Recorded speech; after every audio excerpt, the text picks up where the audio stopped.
invités, honorables pensionnaires. Nous voici aujourd'hui réunis cet après-midi dans ce luxueux cadre de Caen Foot pour, je dirais, si vous me le permettez, avec le début du mois de carême que nous entamons en tant que musulmans, faire des prières pour accompagner en tout cas un groupe de jeunes qui devra aller en tant qu'ambassadeur du football sénégalais et faticois en Belgique pour une période de stage, de confrontation avec une autre élite. Et nous souhaitons vivement que nos ambassadeurs qui vont nous représenter en toute dignité et en toute honorabilité nous reviennent avec des lauriers qui consisteront certainement à avoir des contrats professionnels qui vont stimuler davantage le groupe qui reste.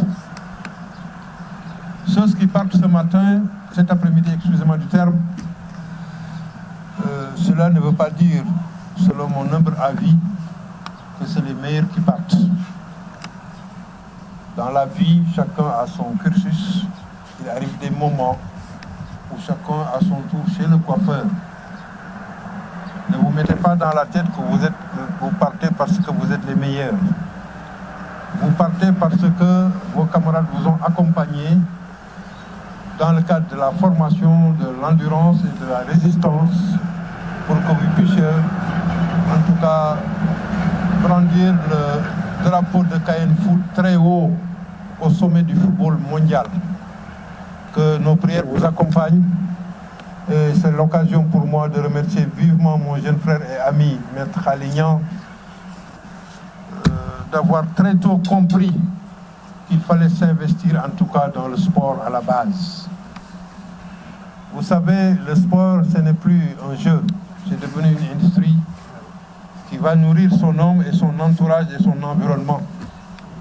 Les produits futurs de Caen Foot vont bénéficier à tout le pays. J'en suis convaincu. Parce que simplement, les stars que nous avons dans ce pays, à l'image de Sadio Mané et autres, moi j'ai l'intime conviction, avec la classe de vos formateurs que j'ai connus personnellement, vous êtes dans de bonnes mains. Vivement à ce que d'ici à un avenir très proche, un autre groupe de Caen Foot puisse être identifié et aller monnayer ses talents ailleurs. Et c'est un système de couloir et un clou chasse l'autre. Quand ceux-là partiront, ça va stimuler et motiver les autres des contrées et qui comprendront qu'à Fatick, il y a un travail sérieux qui s'est fait. À Fatick, ils sont en train en tout cas d'arroser une pépinière de footballeurs qui demain, en tout cas, aura des jours radieux.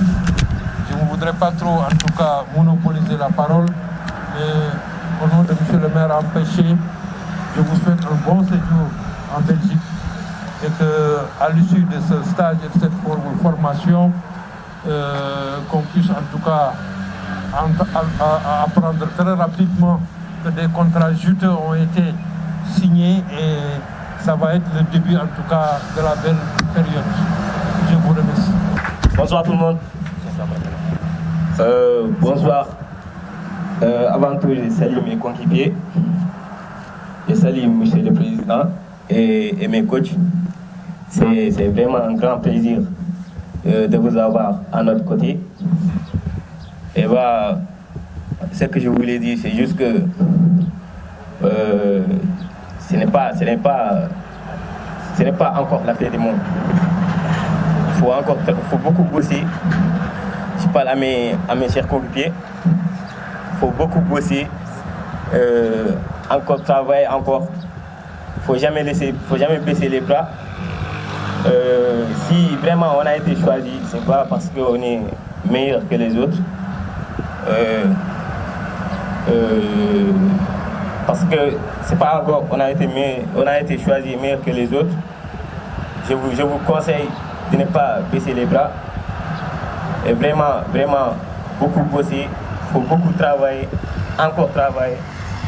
Et je compte sur vous, Merci. Bonsoir tout le monde. Honorables invités, Monsieur le maire, malheureusement je n'ai pas par devers moi toutes les honorabilités qui sont là, mais je vous souhaite, une fois n'est pas coutume, je ne cesserai jamais, mais alors jamais, de remercier le président fondateur Pape Khalignan pour me donner la parole cet après-midi pour entretenir l'assistance sur Prophage 2. Prophage 2. Prophage 1 ou 1 a eu droit en 2021. 2022, 2023, nous sommes au Prophage 2. Mais à ce que je sache, nous sommes en 2023, mais c'est le quota 2022 qui, en principe, va cet après-midi.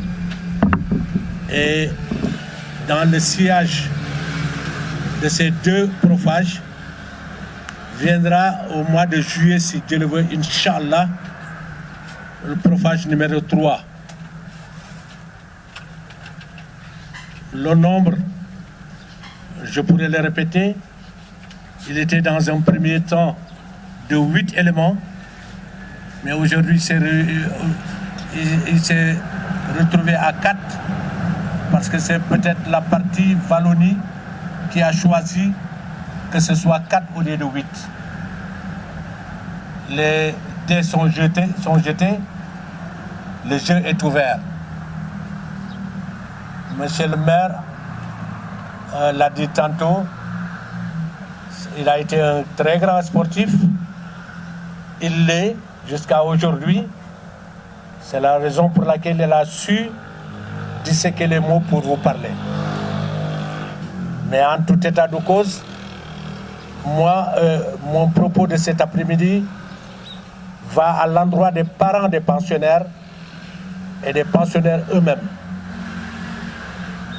Ce n'est pas facile.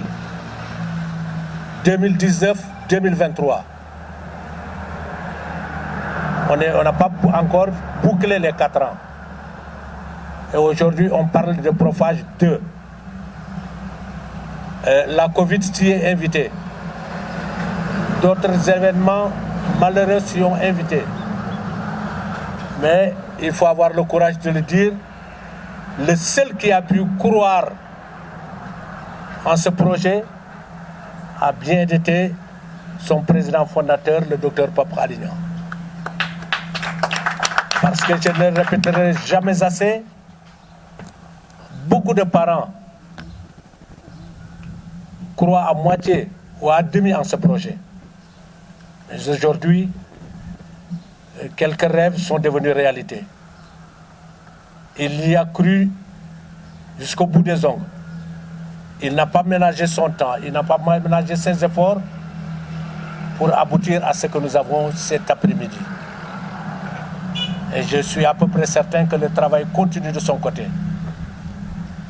Et ce sera de plus belle. Il aurait souhaité, d'ici à 2025, atteindre le quota des 60 bourses qui ont été attribuées. Dieu seul sait jusqu'à où on ira. Dieu seul le sait. Donc, chers pensionnaires, pensez que le travail continue et chacun aujourd'hui a peut-être sa chance d'y aller. Choisir, c'est éliminer, certes. Mais monsieur le maire l'a dit tantôt, c'est peut-être ceux qui ont eu la chance, peut-être certainement les meilleurs éléments, tous les meilleurs éléments ne sont pas partis. Mais il y a un problème de chance. Et ceux-là qui sont partis aujourd'hui doivent être les pionniers, doivent être les locomotives pour permettre à ceux qui vont venir après à avoir les coups de franche pour essayer de joindre l'utile à l'agréable et finalement amener Cayenne dans la dimension souhaitée par son président fondateur. Je parle en connaissance de cause parce que j'ai eu à être dans d'autres centres de formation. Et j'ai vu le quota qui était réservé à ces gens-là. J'ai vu Djambar, j'ai vu Aldo Gentina, j'ai vu Génération Foot, j'ai vu Dakar Sacré-Cœur. Il faut batailler ferme pendant une dizaine d'années, pendant 12 ans, pour voir 3 ou 4 partir. Je vous parle en connaissance de cause parce que plusieurs fois j'ai convoyé des jeunes garçons et on ne partait qu'à 2. Et moi, je parle sous le témoin de certaines personnes ici, on partait à 3, voire 4. Aujourd'hui, on part à 6, on part à 4. Cela veut dire qu'un travail immense a été fait. Ne serait-ce que par rapport à cela, Président, merci. Chers pensionnaires de Cayenne Academy, c'est avec... je ne vais pas oublier nos amis français qui sont là, qui nous accompagnent dans cette tâche aussi précieuse. Je commencerai par remercier tout le monde présent ici pour célébrer le départ des 4 jeunes à l'équipe d'élite de Charleroi.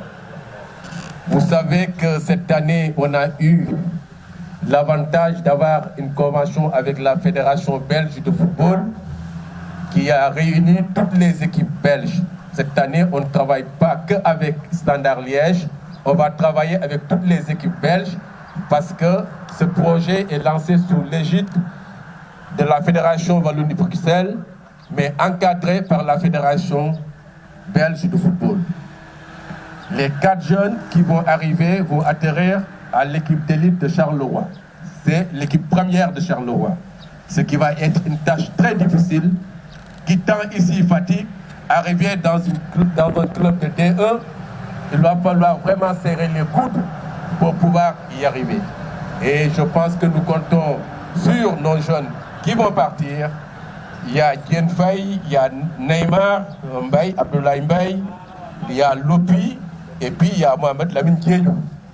Donc vous voyez que vous êtes bien représentés. Cela veut dire que ces gens-là vous représentent. Ils ne sont pas les meilleurs. Mais vous devrez aussi garder la maison parce que vous avez le championnat à jouer et c'est un grand défi à relever. Ce qu'on s'est dit, on devait partir avec 8 jeunes, mais compte tenu du temps et du financement très lourd, on a estimé nécessaire de scinder la part à 2 pour pouvoir permettre aux uns de partir parce qu'un tiers vaut mieux 2 tu l'auras. Il fallait faire partir 4 pour pouvoir suivre le projet Propage qui est de 60 jeunes jusqu'en 2025. Je ne crois même pas si on pourrait vraiment atteindre cet objectif, mais de toute façon, le projet est renouvelable. Donc, ce qui laisse espérer à tout un chacun que si le travail est mis en avant, on pourra y arriver. Donc, c'est là où j'invite à ceux qui restent ici, surtout, de garder vraiment le travail sous le coude, de serrer aussi les coudes ensemble pour pouvoir relever le défi. Parce que pour quantifier la performance d'un club de football ou bien d'une académie, c'est son évolution dans le championnat. Donc, vous y êtes, il va falloir continuer vraiment et se dire que même si les gens partent, nous serions à mesure de continuer le combat qui avait été mené par eux. C'est ça la réalité. Et je pense que je vous invite à ça, afin que nous puissions coordonner le départ, combler le départ de ceux qui partent avec la performance de ceux qui restent. Je pense que ça, il faudra vraiment prendre ça comme un sacerdoce, parce que sinon, on va gagner d'un côté et de l'autre qu'on perd.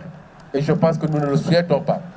Je remercierai tous les personnes qui sont là, les coachs qui ont pu faire un très grand résultat, à commencer par le directeur technique, M. Atangay.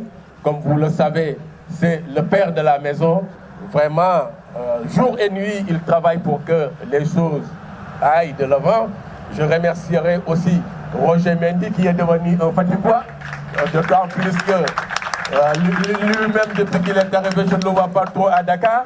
Je me suis dit que quand même, il devient fatigué. Hein? Peut-être c'est M. le maire qui l'a un peu endoctriné sur les trucs de fatigue, mais en tout cas, il est toujours là.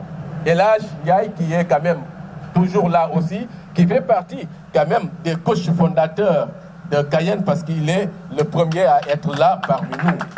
M. Djibrilou, qui est là, qui nous vient du Togo. Donc, M. Djibrilou aussi est là depuis très longtemps, et je pense que vous êtes bien encadrés.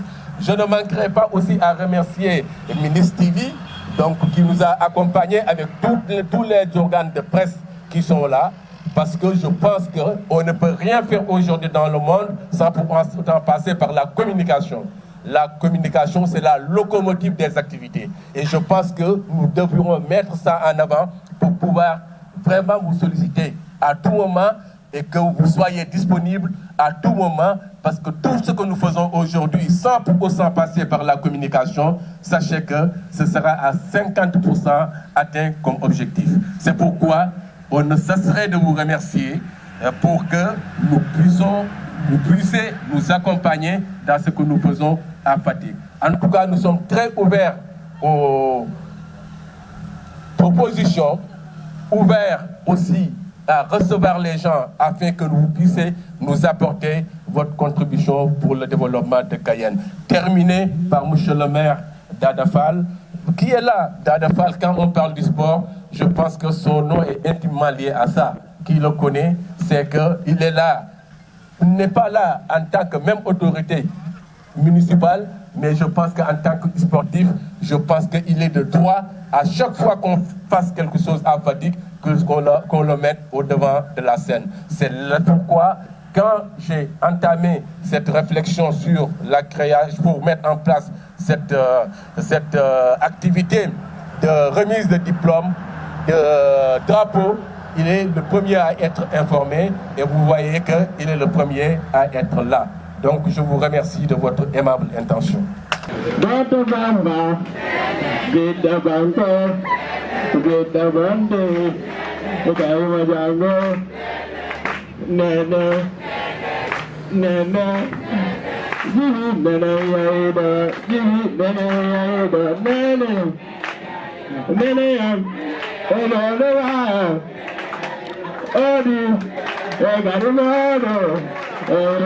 Bon, lenn rek lu may wax bëriwul juste suñu demee on va tout faire pour ne pas décevoir l'équipe.